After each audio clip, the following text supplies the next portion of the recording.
আমরা তাদের প্রতি কৃতজ্ঞতা সম্মান করি।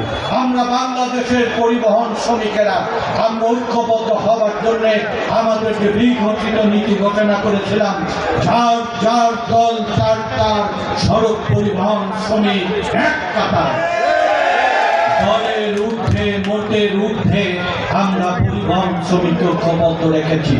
আমরা দলীয়করণ করে আমরা পরিবহন শ্রমিকের উপরে জুলুম অত্যাচার করার নীতিকে পরিহার করেছি। তিনটি পৃথক ফেডারেশন, বাংলাদেশ সড়ক পরিবহন শ্রমিক ফেডারেশন, বিপ্লবী সড়ক পরিবহন শ্রমিক ফেডারেশন, বাংলাদেশ ট্রাক শ্রমিক ফেডারেশনকে ঐক্যবদ্ধ করে দেশনেত্রী বেগম খালেদা জিয়ার প্রধানমন্ত্রীত্বের আমলে আমি একটি রাষ্ট্রীয় প্রতিষ্ঠানের প্রধান হিসাবে দায়িত্ব পালনকালীন সময়ে সমস্ত সরকারি বাধা উপেক্ষা করে বাংলার শ্রমিক শ্রেণীকে আমরা ঐক্যবদ্ধ করে একটি পতাকা দলে নিয়ে এসেছিলাম। আমরা কখনোই দলীয় পদতলে আমরা শ্রমিক শ্রেণীকে পিষ্ট করতে চাইনি। রাষ্ট্র সরকার আমাদের কল্যাণের জন্য কাজ করবে।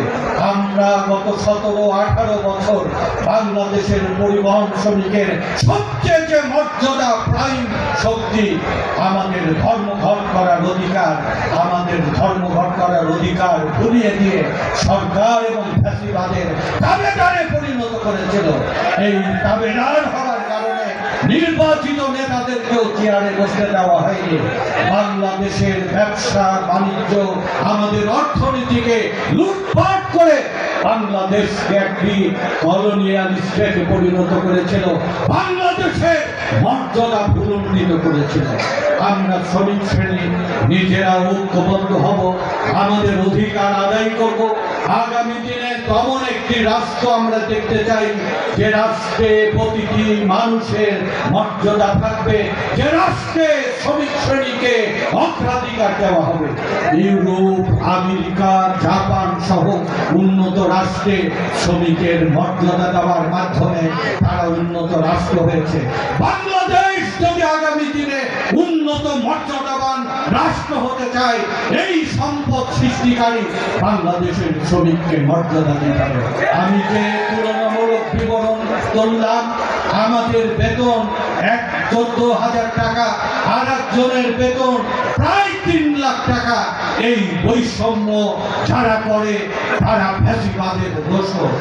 আগামী দিনে সকল বৈষম্য কমিয়ে বাংলাদেশের শ্রমিক শ্রেণীর প্রতিটি নাগরিকের ঘরে সুখের নাগাল দেব। আমি জীবনের শুরুকাল থেকে এক প্রতিজ্ঞা নিয়ে এই দুর্গম পথে পা বাড়িয়েছিলাম।